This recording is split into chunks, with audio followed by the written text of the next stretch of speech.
Welcome back guys. शुरू करते हैं, चैनल में खुशामदीद। तो जो मैं आपको पढ़ा रहा था वो नेगोशिएबल इंस्ट्रूमेंट एक्ट 1881 पढ़ा रहा था, जिसके अंदर क्या था, हमने सेक्शन नंबर 4, सेक्शन नंबर 5 और अब हमारी बारी है सेक्शन नंबर 6 है, कौन सा है, हाँ 6 ही है, 6 की, जिसके अंदर 6 में है चेक। देख ली डेफिनेशन, थोड़ी सी आगे भी है, ये रही, देख ली। अब इसे थोड़ा सा आसान भाषा में समझाता हूँ क्या कह रहा है। बिल ऑफ एक्सचेंज समझाया था कल, ये समझ लेता पूरा आपने। जिसने नहीं समझा पिछले वीडियो जाके देख लीजिए, ये समझ लेता। अब थोड़ा सा डिफरेंस है हमारा इसमें चेक में। क्या डिफरेंस है? सेम फीचर्स रहेंगे। ड्रॉअर बनाने वाला, ड्रॉई जिसको पैसा देना है, पेई जिसको पैसा वो मिल रहा है, ठीक है।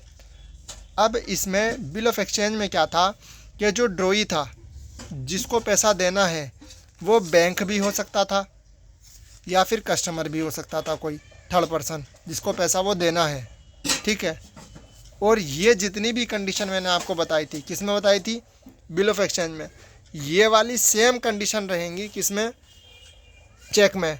बस फ़र्क कहाँ आ जाता है चेक में और बिल ऑफ एक्सचेंज में, कि वो जो ड्रॉई है इसमें बैंक भी हो सकता है और कस्टमर भी हो सकता है, कोई आदमी बिना बैंक वाला, मतलब जो बैंक में ना हो या बैंक ही ना हो, वो भी हो सकता है।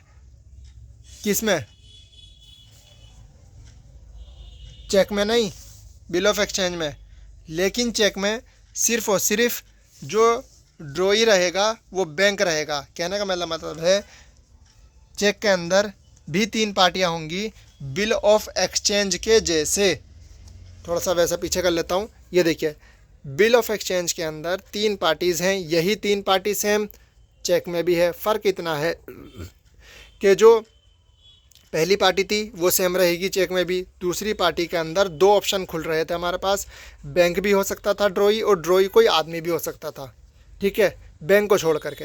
लेकिन चेक के केस में हमेशा जो ड्रॉई रहेगा वो बैंक ही रहेगा। ये कोई सिंपल या नॉर्मल आदमी नहीं हो सकता, वो बैंक ही होगा हमेशा, बस इतना फ़र्क है। और जो पेई है जिसको पैसा मिल रहा है वो भी कोई भी हो सकता है, ड्रॉअर भी कोई भी हो सकता है। लेकिन बस जो ड्रॉई है बिल ऑफ एक्सचेंज में वो बैंक भी हो सकता था और कस्टमर भी हो सकता था कोई। लेकिन चेक के केस में जो ड्रॉई रहेगा, ये वाला जो मैं समझा रहा हूँ आपको, ये सिर्फ और सिर्फ बैंक रहेगा। समझ में आ गई बात? समझ में आ गई, उम्मीद करता हूँ समझ में आ गई होगी। बिल ऑफ एक्सचेंज में 3 पार्टीज़, चेक में भी 3 पार्टीज़। फ़र्क इतना है कि बिल ऑफ एक्सचेंज में आपका बैंक एज वेल एज़ ये भी हो सकता है ड्रॉई, जबकि चेक के केस में सिर्फ बैंक ही रहेगा। क्लियर?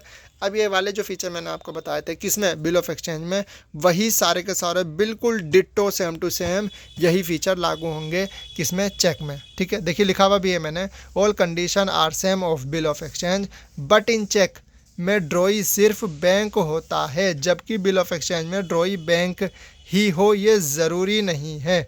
समझ में आ गई बात? हर चेक, जो भी चेक है वो बिल ऑफ एक्सचेंज तो है ही, पर हर बिल ऑफ एक्सचेंज चेक नहीं हो सकता। ये नोट है, इसे ध्यान में रखिएगा बात, कि हर चेक बिल ऑफ एक्सचेंज तो हो सकता है पर हर बिल ऑफ एक्सचेंज चेक नहीं हो सकता। इतनी क्लियर आई बात? समझ में आ गई? ठीक है। इसी के साथ आज हमने जो कवर करा नेगोशिएबल इंस्ट्रूमेंट एक्ट का 1881 सेक्शन 6 चेक कंप्लीट कर लिया है। आगे चलेंगे नेक्स्ट वीडियो में। सेक्शन 7 पे जाने से पहले मैं चेक का और बिल ऑफ एक्सचेंज का और थोड़ा सा आपका प्रोमिसरी नोट का वो समझा दूंगा, पार्टीज़ क्या क्या हैं, कैसे कैसे हैं, ठीक है। मिलते हैं अगली वीडियो में। अलविदा।